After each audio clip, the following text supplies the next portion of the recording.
Hello, it's Andy, your media tutor.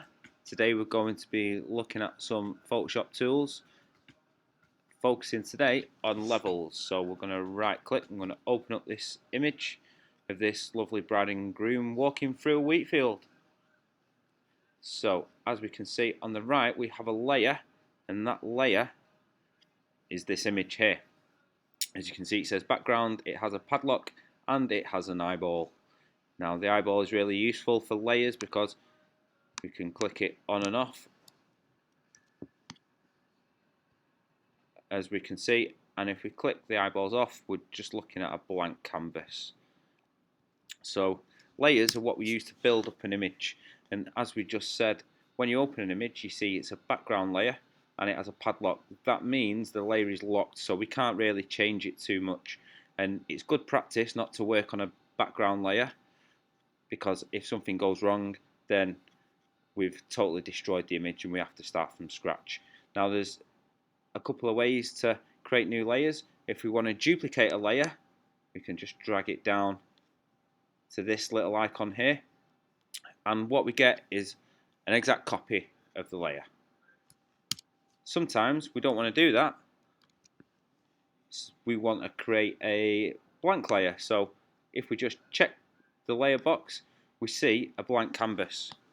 And what we can do is we can use lots of these. When we do something different, we can build up the different things we do. So for instance, I'm working on a blank layer there. I can select the brush tool and I can paint in the sky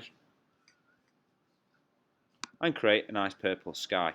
Obviously we're not doing this to make it aesthetically pleasing. It doesn't look very good.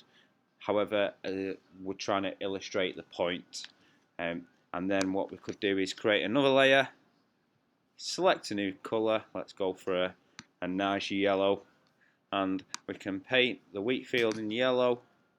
And because we've done them on two different layers, then it's easy for us to get rid of different segments of what we've done.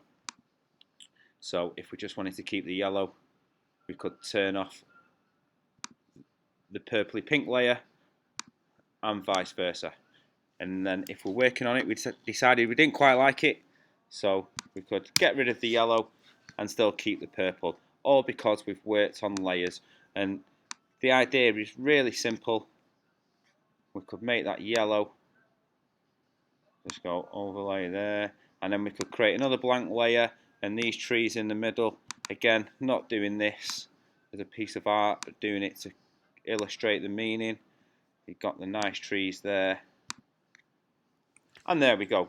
We've got a kind of fruit pastel image. Isn't very good, but hopefully you get the idea of layers. If we wanted to select the colour in one of these layers, it's really simple. All we do is we hover over the thumbnail, click the command button and select, and as you can see we have the marching ants around the green area, so we can use that. Okay, it gives us options. We could make it bigger, we could transform it, we can change the shape, and if we want to deselect, we just go Command and D, and again we can take the layers off. Because we've built it up stage by stage, we can build it and we can get rid of individual parts. We have lots more control by using layers in a smart fashion. Thanks for watching. See you later. Brilliant.